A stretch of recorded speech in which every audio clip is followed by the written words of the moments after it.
Yo creo que un candidato o las cualidades que debe tener un candidato deben estar directamente alineadas con el entorno y la situación que se vive en un momento determinado en un país. Lo que dice Liz es absolutamente cierto. No, un líder que quiera llegar en este momento a la presidencia de la República Dominicana no necesariamente tiene que tener las mismas cualidades que debería tener un Juan Guaidó en Venezuela para tratar de sustituir a Nicolás Maduro en este momento. Son dos casos completamente Bukele, distintos. por ejemplo. Exactamente. Porque aquí Nayib siempre se Bukele. ven esos modelos y quieren extrapolarlo No, aquí. hay gente que ya Y de hecho hay un asumido. candidato del Partido Reformista que anda con una chaqueta de Bukele, con unos lentes de lo que usa Bukele, entre otras cosas. Y en el plano dominicano, ¿qué ha podido observar de cuáles son las demandas que el mercado electoral en estos momentos está reclamando? Mira, en el caso de República Dominicana hay una realidad que no puede ocultarse, o nadie debería tener la capacidad de ocultarlo, que es que pareciera que la sociedad está exigiendo un cambio de lo que está viviendo, de lo que ha vivido durante los últimos años. Y cuando hablo de cambio, no quiero caer en nombres, no quiero caer en nombres de organizaciones o partidos políticos, sino que la gente está como agotada de una cantidad de situaciones que fundamentalmente se tangibilizan en manera de corrupción, impunidad, esos términos que están siendo, yo no me gustaría decir que de moda, pero que cada vez son más visibles a la sociedad en todos los países, en este caso de la región latinoamericana. Entonces, eso ha permeado en una manera de verdad prácticamente incontrolable en todos los países, porque yo estoy seguro además que ese tipo de situaciones ocurrían también en los años 50, 60, 70, solo que ahora la sociedad nueva, el avance de la tecnología, las redes sociales te dan una mayor posibilidad a ti como ciudadano de enterarte y de tener mayor acceso a la información, que es lo que ocurre actualmente. Entonces eso abruma a la gente. La gente empieza a ver situaciones muy similares en otros países y empieza a comparar con el suyo, diciendo, oye, pero ¿por qué si este caso que ocurrió en todos los países, en todos los demás países ha pasado esto, ha habido tal consecuencia? ¿Por qué en el mío no ocurre? Y entonces la gente, al hacer esa comparación, automáticamente empieza a exigir localmente lo que ellos consideran que en otros países está ocurriendo de manera positiva. Te estoy hablando específicamente del caso Odebrecht, para mencionarte un caso concreto y específico. Mucha gente, como yo lo veo desde afuera, les insisto que no, ni vivo aquí ni soy dominicano, pero desde afuera se ve que la sociedad dominicana está exigiendo que aquí también pasen cosas como han pasado en otros países, Claro, pero en ese caso en particular. Totalmente. Entonces eso evidentemente mueve a la sociedad. Y ese caso en la República Dominicana fue la chispa que provocó que una gran cantidad de personas, enorme diría yo, saliera a las calles a protestar, a exigir el cese de la impunidad y la transparencia. Ahora, también, asimismo, como la gente ha salido a protestar, nosotros hemos visto que los movimientos sociales o como la temperatura en la sociedad tiene como un pico. Por un lado, hace varios meses vimos como la gente salía a protestar y quería prácticamente un cambio y destruirlo todo. Sin embargo, esa tensión ha ido disminuyendo,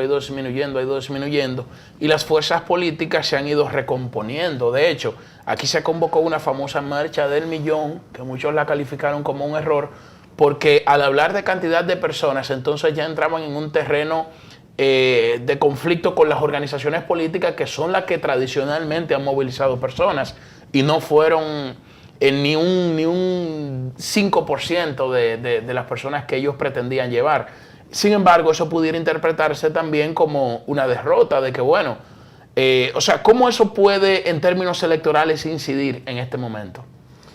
Mira, qué bueno que hablas de ese tema de movilizaciones sociales, porque antes de comenzar el programa hablábamos del caso Puerto Rico. Yo creo que el caso Puerto Rico se ha convertido en un caso emblemático y estoy seguro que se va a hablar de él durante mucho tiempo en muchos países. Este verano para Puerto Rico será histórico. Sí.